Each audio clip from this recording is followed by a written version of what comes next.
চলে এসেছি বিহার আপনার পূর্ণিয়া পঞ্চমুখী শিব হনুমান মন্দিরের কাছে। দেখতে পাচ্ছেন শিব মন্দির, হনুমান মন্দিরটা পঞ্চমুখী হনুমান মন্দির। তো চলো আমরা গিয়ে দেখে আসি ওখানে হনুমান মন্দিরে যে ভিতরে কী কী আছে। চলো ঘুরে আসি। পার হয়ে যাবো, ওই পার হয়ে যাবো, দেখতে আসি মন্দিরটা।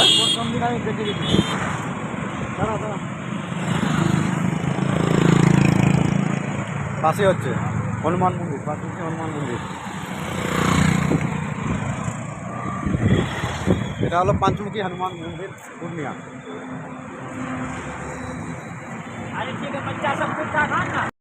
এটা আছে পুরো মন্দিরটা পঞ্চমুখী হনুমান মন্দির, পূর্ণিয়ার পঞ্চমুখী হনুমান মন্দির। চলো আমরা ভিতরে গিয়ে দেখে আসি মন্দিরটা কেমন আছে। ও ঠিক আছে, বাইরে থেকে দেখাচ্ছি, ভিতরে আর ঢুকছি না। এই দেখেন, এটা হচ্ছে পঞ্চমুখী পূর্ণিয়া হনুমান শিব মন্দির।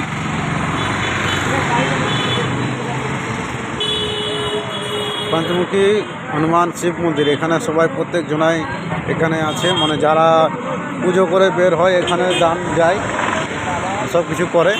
এটা হচ্ছে মন্দির পঞ্চমুখী হনুমান মন্দির। চলো ঠাকুরটাকে দেখে আসি এবার। এটা হচ্ছে ঠাকুর,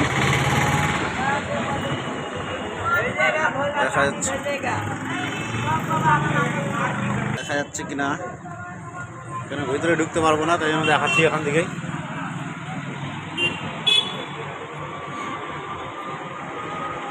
এটা হচ্ছে ঠাকুর, হনুমান ঠাকুর, মুখ মনে দেখা যাচ্ছে না, তো দেখে নেন এখান থেকে। এটা হচ্ছে পঞ্চমুখী হনুমান শিব হনুমান মন্দির। এরা যারা আছে সবাই এখানে আছে, যারা মন্দির থেকে বেরোচ্ছে দান পুন করে যাচ্ছে, যারা সব বসে বসে খাচ্ছে, কোনো যে যেটা পারছে সে সেটা দিচ্ছে।